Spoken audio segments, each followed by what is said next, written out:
Thank you so much for joining me on this adventure. Together, we've explored crumbling ruins and uncovered secrets hidden beneath layers of dust and time. If you'd like to continue exploring with me, there are more exciting adventures waiting just beyond this castle wall. You can join me in places both real and imagined, all from the comfort of your armchair.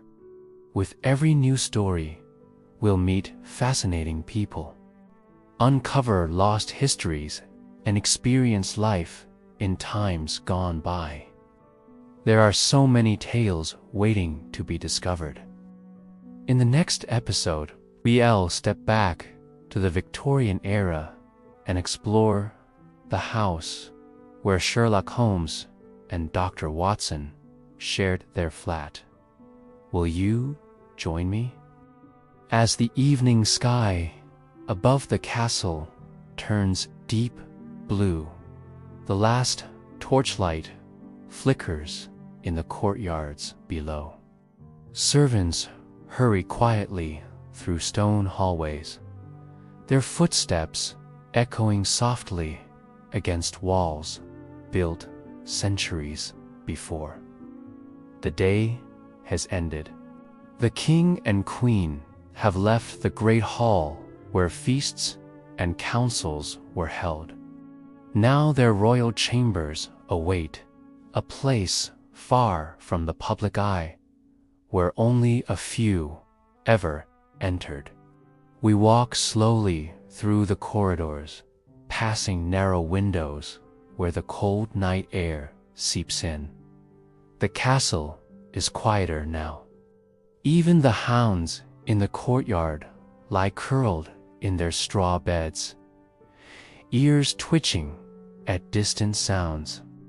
Finally, we come to a heavy door bound with iron. Behind it lies the royal bedchamber, a world of warmth, heavy fabrics, faint candlelight, and the private lives of rulers whose days were filled with power, yet whose nights were spent, much like ours, seeking comfort, rest, and dreams.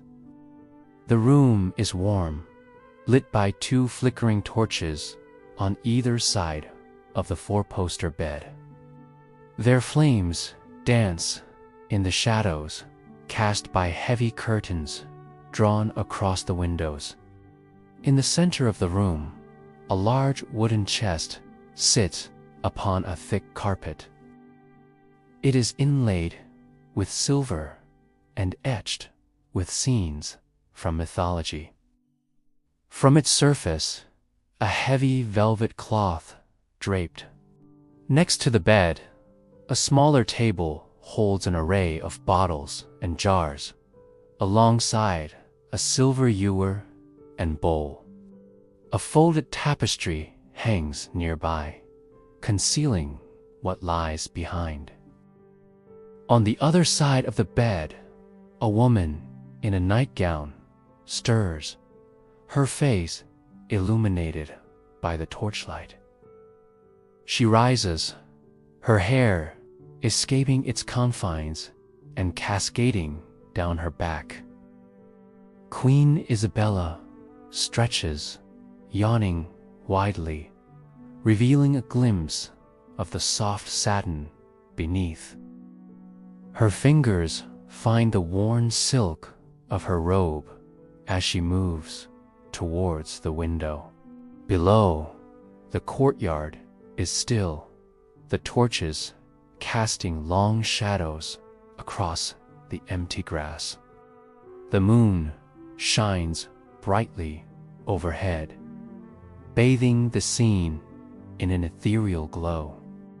Turning from the window, Isabella walks towards the chest at the foot of the bed. Its surface adorned with mythological scenes, a testament to the enduring power of storytelling. As she lifts the lid, the scent of cedar fills the air, revealing rows of neatly folded garments and glimmering accessories. Isabella's fingers dance across the fabric as she selects a crimson gown, its color reminiscent of the setting sun. Beneath it, she finds a leather jerkin, a reminder of her husband's influence on her style.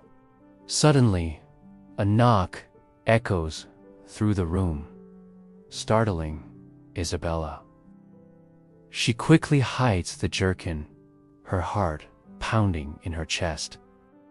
A familiar voice calls out, asking if the queen is awake. Isabella steps back, allowing the servant entry. She kneels before the woman, ready to attend to her mistress's needs. "I am awake," Isabella replies, attempting to steady her voice. "But I was hoping for just a few more moments of rest." "Of course, my queen," the handmaid says, her tone laced with understanding. "But His Majesty will be expecting us shortly. Would you like me to draw your bath while you prepare?" Isabella nods, grateful for the distraction. The handmaid exits, leaving Isabella alone once more. She runs her fingers along the windowsill, her mind wandering to the events of the previous day. The king's absence looms heavily on her thoughts, and she wonders about his activities during his time away from the castle.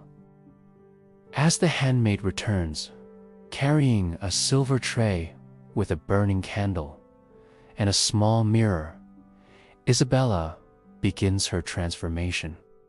With gentle movements, the handmaid helps Isabella into the crimson gown, its rich color enveloping her in its embrace. Isabella admires her reflection in the mirror, noting the gown's perfect fit around her slender waist. The handmaid adjusts the folds of the skirt, ensuring everything is in place. With the gown secured, Isabella turns to admire the handmaid's handiwork. The younger woman smiles, pleased with the result. Suddenly, a loud knock reverberates through the room, startling the two women. Isabella quickly steps away from her reflection, hoping the interruption hasn't undone their hard work. A booming voice calls out, announcing the king's arrival. Regaining her composure. The handmaid straightens the final folds of the gown before stepping back. Isabella, her chin held high, prepares to greet her husband. As the door swings open, King Edward strides confidently into the room. His armor gleams under the torchlight, a testament to his status and power. He removes his helmet, revealing a handsome face etched with the lines of a life well lived. Edward, noticing his wife's attentive posture, offers a warm smile. "My love," he says, his voice echoing with affection. "You look absolutely radiant." Isabella blushes, touched by her husband's words. She responds with a smile of her own, her heart swelling with affection. Together, the royal couple make their way to the heavy chest, the centerpiece of the room. Edward, with a flourish, lifts the lid, revealing a treasure trove of fine clothes and gleaming accessories. The scent of cedar and lavender fills the air, adding to the intimate atmosphere. Edward, with a teasing grin, picks up a leather jerkin and playfully dangles it in front of Isabella. "So you were practicing your archery today, my love," he says, his eyes twinkling with amusement. "And I thought perhaps you might like this souvenir." Isabella laughs, her eyes sparkling with mirth. She reaches out to take the jerkin, her fingers brushing against Edward's. The simple gesture sends a jolt of electricity between them. He admires Isabella not only for her beauty and grace, but also for her intelligence and spirit. He recognizes how fortunate he is to have her by his side, ready to share both laughter and challenges that lay ahead. Wrapping his arm around Isabella's shoulder, Edward leads her toward the window. They stand together, gazing out at the moonlit courtyard. The tranquility of the night envelops them, creating a sense of intimacy. "You know," Edward begins, his voice softening, "there are times when I feel the weight of this crown pressing down on me, and the responsibilities of this kingdom seem overwhelming. But then I turn to you, my love, and your presence gives me strength." Isabella leans her head against Edward's chest, listening to the steady beat of his heart. "We face these challenges together, my love," she whispers, her voice filled with conviction. "And as long as we have each other, nothing can truly break us." Edward tightens his grip on Isabella, drawing her closer. "You are my rock, my solace, and my inspiration," he says, his voice filled with gratitude. "I love you, Isabella." Isabella turns to face him, her eyes shining with love and admiration. "And I love you, Edward." As they stand there embraced, the flickering torchlight paints dancing shadows on the walls, creating a backdrop of romance. For in this quiet moment, amidst the opulence of their chamber, they find solace and strength in each other's arms, ready to face whatever the future may bring. And so their evening continues, filled with the quiet comforts of companionship and the enduring power of love. As the night deepens, the castle settles into a peaceful slumber, cradling the royal couple within its ancient walls. Thank you for joining me in the royal bedchamber. If you enjoyed this episode, don't forget to subscribe for more historical tales. Our next adventure awaits in the Victorian era. Until then, keep exploring.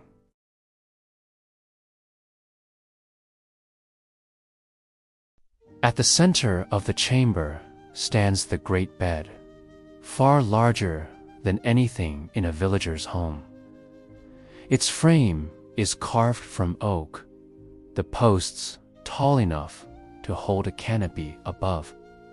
Thick curtains hang from the canopy, not for beauty alone, but to keep out drafts and provide a sense of privacy in a world where servants often came and went. The mattress itself is stuffed with feathers, a luxury unknown to most people of the Middle Ages. Layers of linen, sheets, and heavy woolen blankets cover it, and on cold nights, Even furs might be added for warmth. Beside the bed sits a small wooden table with a silver basin for washing.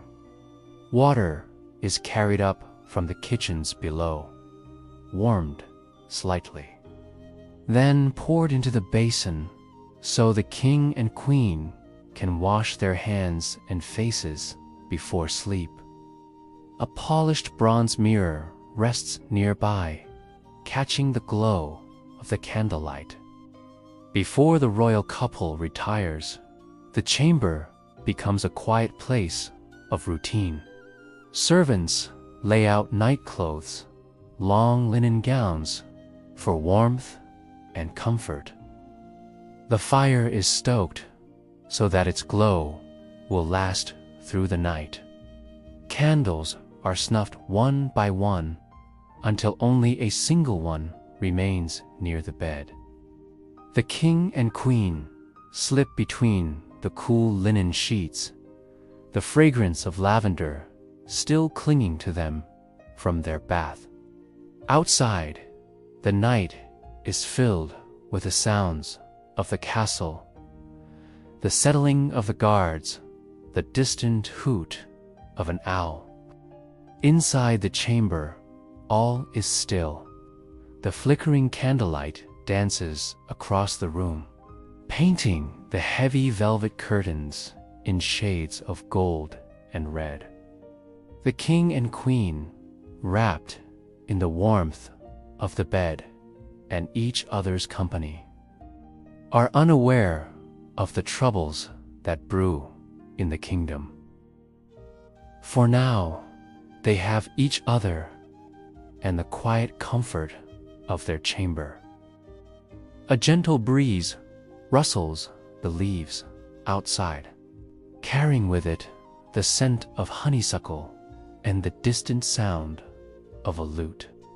The king and queen lay nestled together, their breaths mingling in the quiet darkness.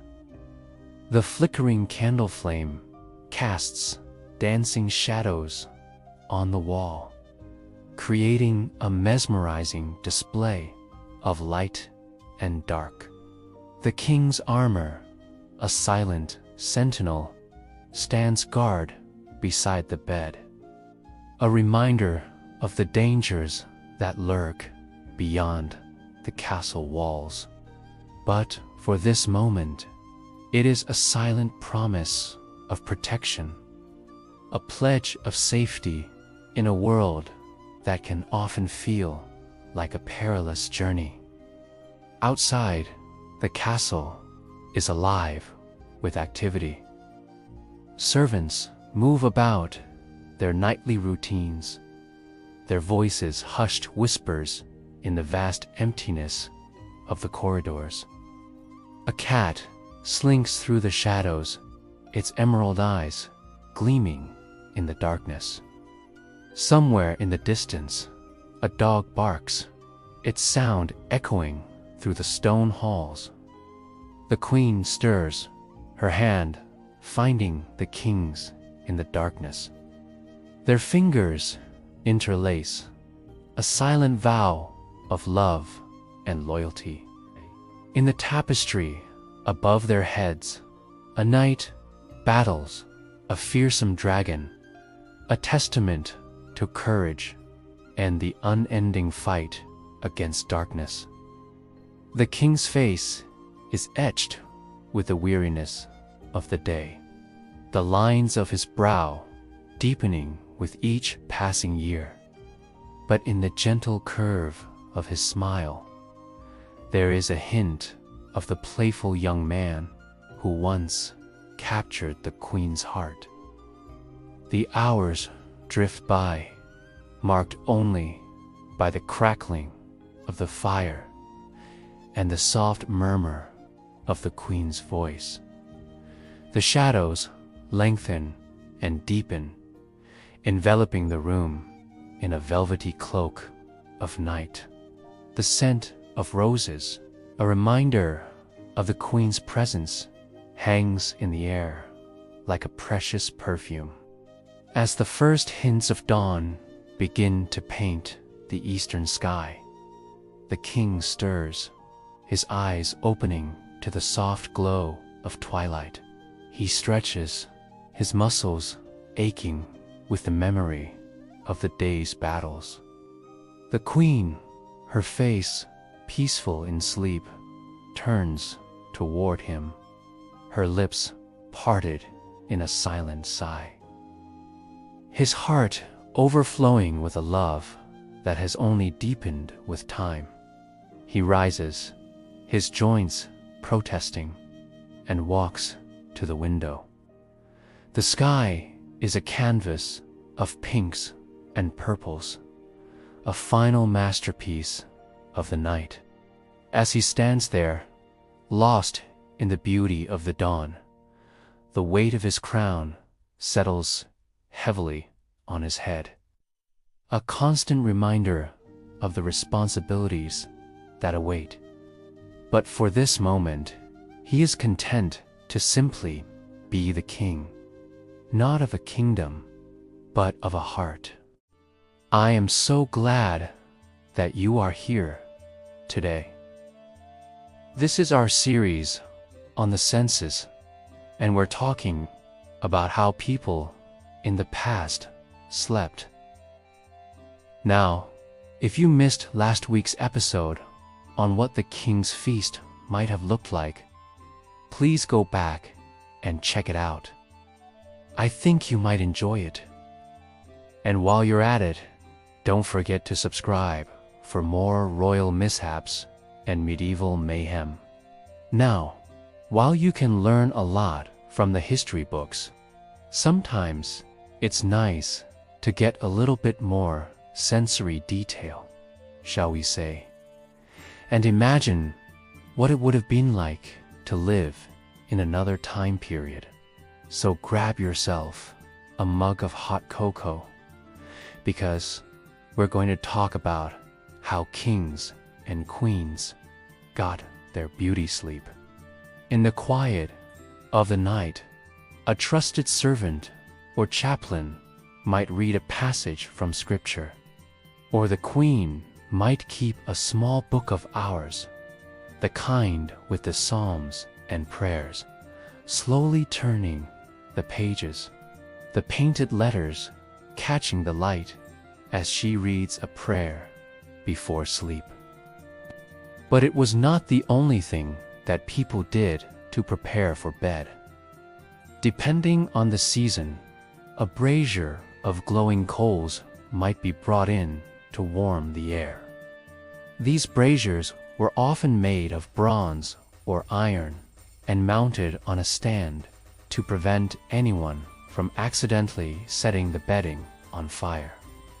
But they were necessary in the colder months, especially since most of the heat in a medieval castle would escape through the stone walls and out the top notch. Curtains around the bed are drawn shut to keep in the heat. The servants hustling out of the room before the royal couple gets under the covers. When it was cold, these curtains were absolutely essential to keep out the drafts. But even in the warmer months, they could provide a useful bit of privacy for the royal couple. The chamber grows dim and still. It is a world far removed from the noise of feasts, the clamor of soldiers in the courtyard, or the arguments of the king's council. Here, there is only the soft crackle of firewood, the faint murmur of voices as the servants bow and leave, and the royal couple settles into bed.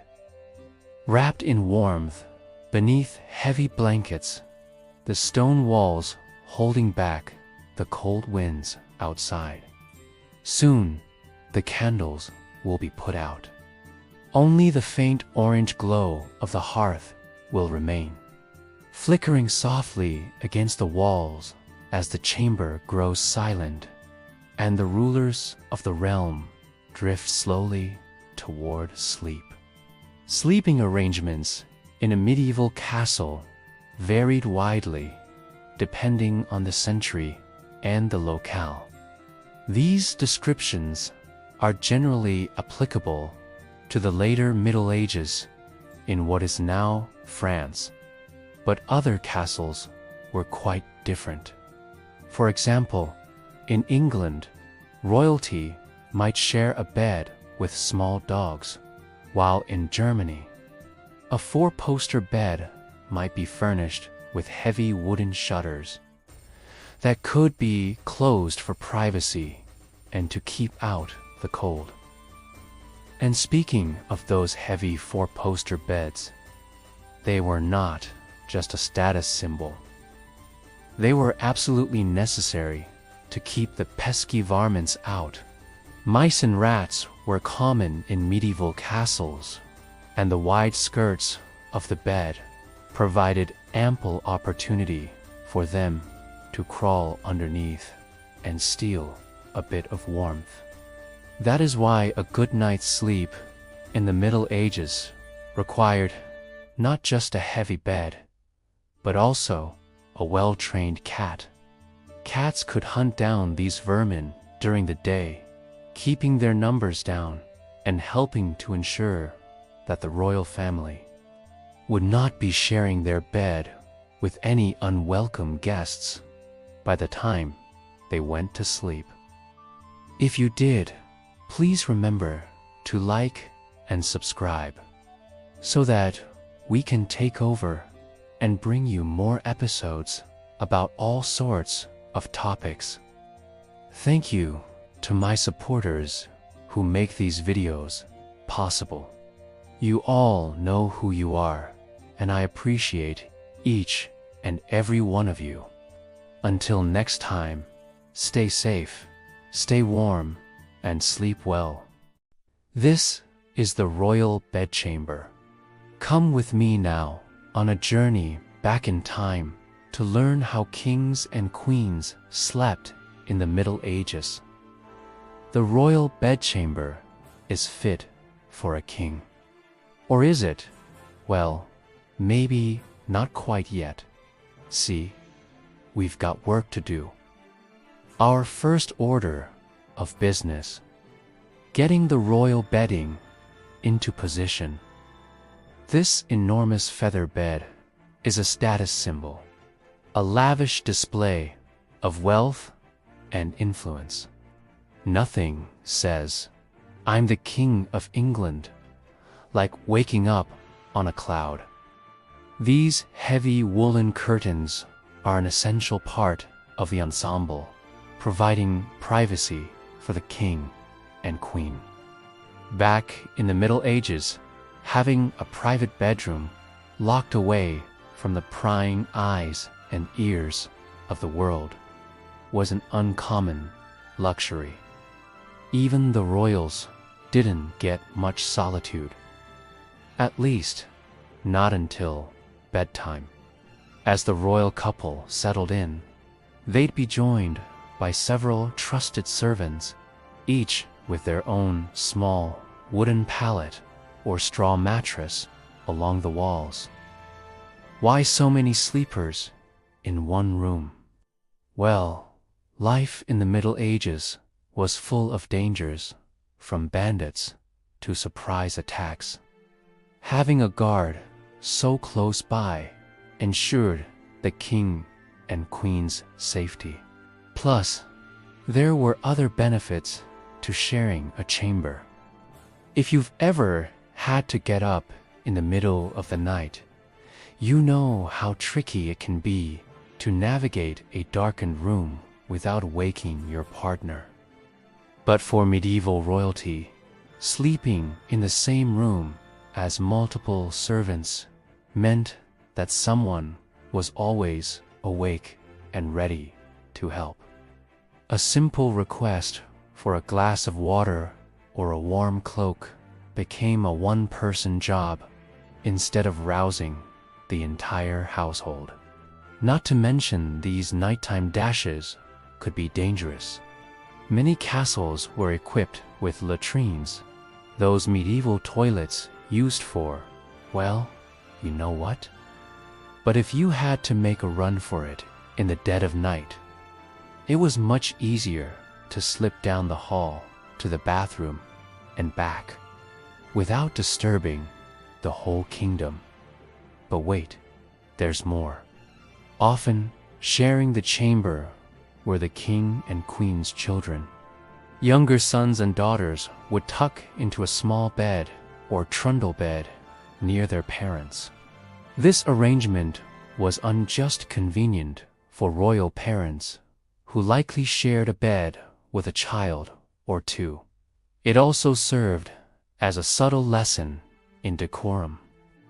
Those little princes and princesses learned early on that the king and queen were unjust mom and dad.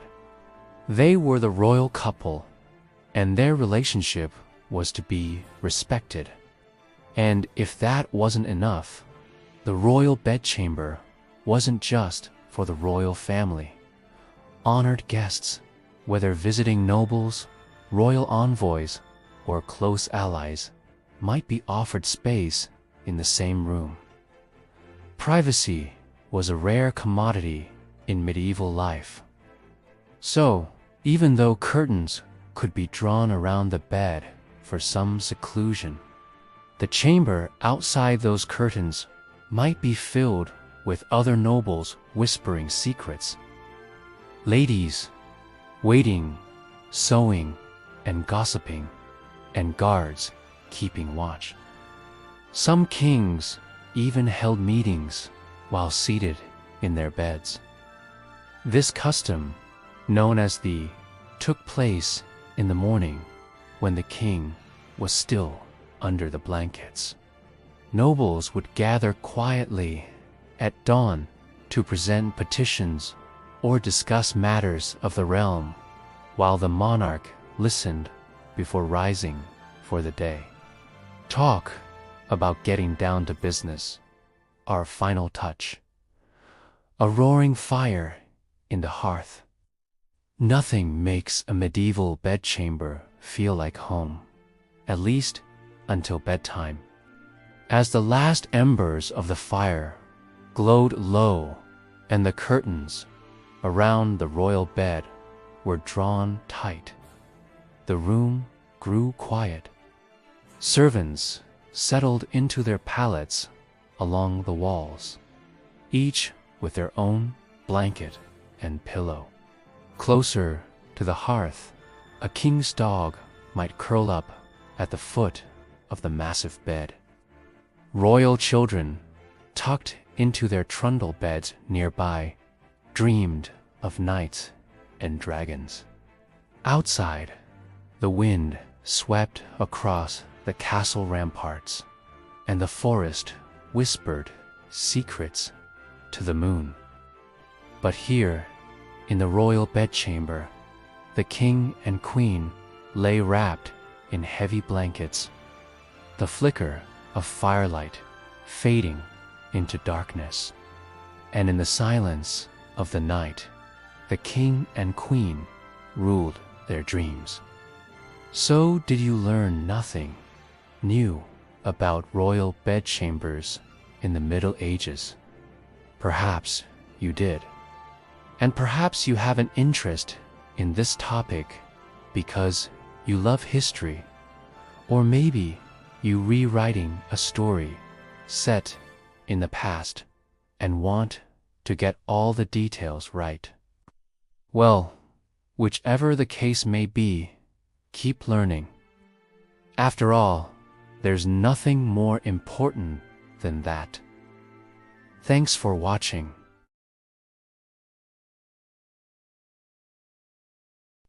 The sun dips below the horizon, setting the sky aflame with hues of orange and purple.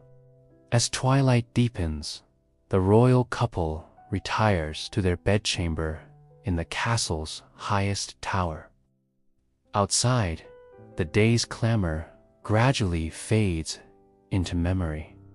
The castle at night is a world of quiet echoes and distant sounds.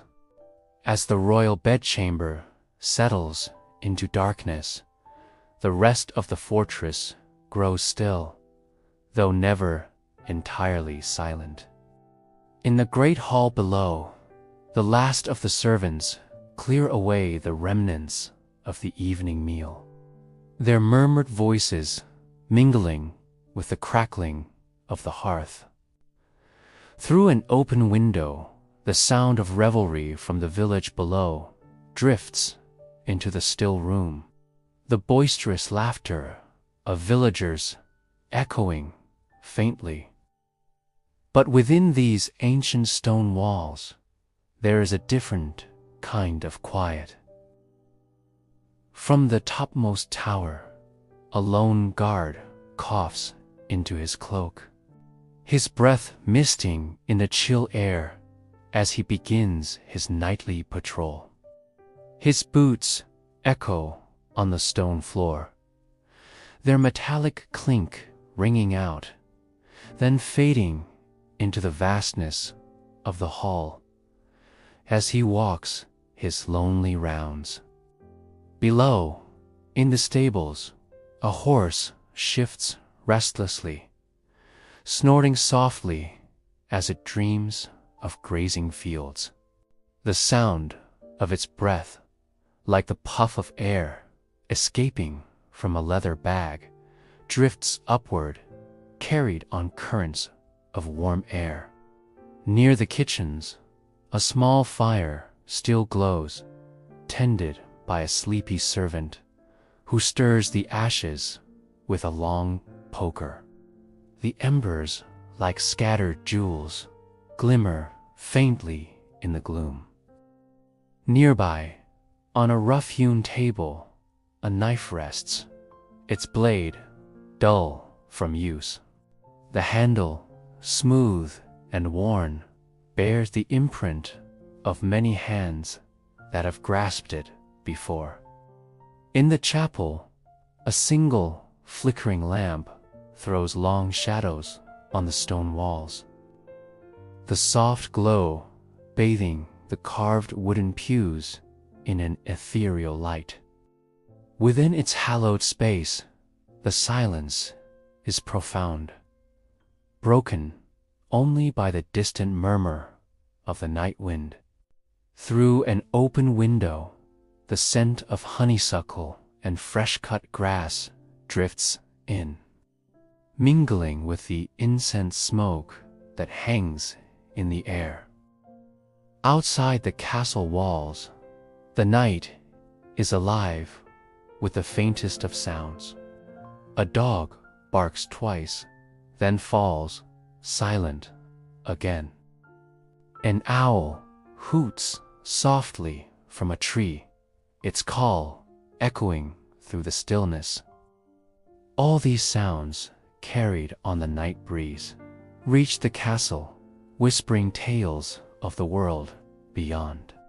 Inside the royal bedchamber, the darkness is almost absolute.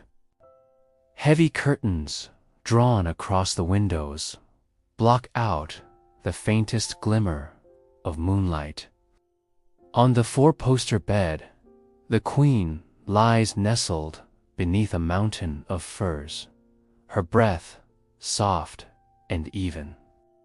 The king, fully armored, lies beside her, his chest rising and falling with each deep breath. In the flickering lamplight, his face is half in shadow, his features obscured, yet his presence strong. The sudden creak of the chamber door, the rustle of skirts, and the murmur of voices disturb the quiet. Ladies in waiting enter, their footsteps silent on the thick carpet. They move with practiced grace, there, every step measured, their voices hushed. One of them, bolder than the others, leans closer to the bed, her eyes shining with excitement. She whispers something into the queen's ear, her words like the softest caress. The queen stirs, a smile gracing her lips as she listens. Her hand, adorned with sparkling jewels, reaches out, caressing the arm of her chair. For a moment, the only sound is the crackle of the hearth, the soft breathing of the sleeping courtiers, and the distant echo of voices carrying on the night wind. Outside the castle, the darkness is absolute. The moon, veiled by clouds, offers no guidance to travelers. In the depths of this inky blackness, all is silent. Stillness blankets the land, muffling even the chirping of crickets. The wind, having tired itself out, finally falls still. All is quiet on the night watch. All is well. Within the castle, the royal couple stirs in their bed, lost in slumber. Peace reigns in the highest tower of the castle, a sanctuary against the darkness of the night.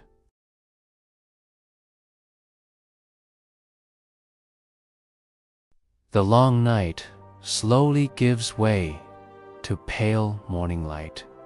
For the sun even crests the hills, the castle begins to stir. In the courtyards below, servants shuffle quietly across the cobblestones, carrying buckets of water from the well. The smell of baking bread drifts upward from the kitchens, mingling with the cool, damp air of early dawn. Inside the royal bedchamber, the fire that warmed the night has burned low to soft embers. A single candle is lit again, its faint glow dancing against the heavy curtains of the great bed. The king and queen, wrapped in layers of linen and wool, lie still as the first sounds of the day creep gently into their dreams. Soon, trusted servants enter softly, bowing low before speaking a word. They pull back the curtains with careful hands, letting in the pale light that falls through narrow windows. The air is cool, carrying the scent of herbs that had been scattered across the floor the night before to keep it fresh. Morning rituals begin slowly. A small basin of warm water is brought for washing hands and faces. Fresh linens are laid out, and garments are carried in fine tunics and gowns embroidered with threads of gold and deep colors. The royal couple rises, not with haste, but with the quiet dignity expected of kings and queens. Sometimes, before dressing, the queen turns to her small book of hours, reading softly from pages painted with bright images of saints and flowers. The king, meanwhile, may speak in low tones with a chaplain or steward, hearing news of the realm brought to him before the first council of the day. Breakfast is simple bread, perhaps cheese, maybe a bit of wine or ale. It is brought to the chamber or a nearby room while the servants arrange the bed, folding blankets, straightening furs, preparing it for the next night's rest as the sun rises higher. The quiet of the royal bedchamber slowly gives way to the noise of the day. The clatter of hooves in the courtyards, the calls of messengers, the bustle of courtiers arriving for meetings and petitions. But for a few brief hours, the bedchamber held its own world, a place of warmth, of stillness, of nightly rituals carried out century after century by rulers whose days were filled with power, yet whose nights were spent in the same simple need for rest and renewal. But who are we? Where are we? And when is this story set? Who are these us that you speak of? These are questions without answers, or at least without any answers I can give you. This is a story without a time or place, an echo of countless others that have come before and shall come again. It is the story of a night in a castle in a morning after, lived out by kings and queens, both great and small. From the grandest halls of the Sun King, Louis XIV, to the humblest cottager's dwelling. For though the trappings may change, the rituals of a life lived backwards remain the same. Theirs is a world turned upside down, where servants take care of their lords and ladies in the still of night, where nobles bathe before the sun rises, and where commoners find themselves closer to royalty than miles apart. Their castles may be grand or humble, their lifestyles rich or poor, but all are linked by the rhythms of the day and night, a shared experience that transcends time and place. And so we find ourselves here in a timeless tale of a night in a castle and a morning after, where the greatest luxury is not silk or gold, but the simple gift of time. Time to rest, to dream, and to wake anew in a world that waits patiently for its rightful rulers to don their crowns and take their places once more.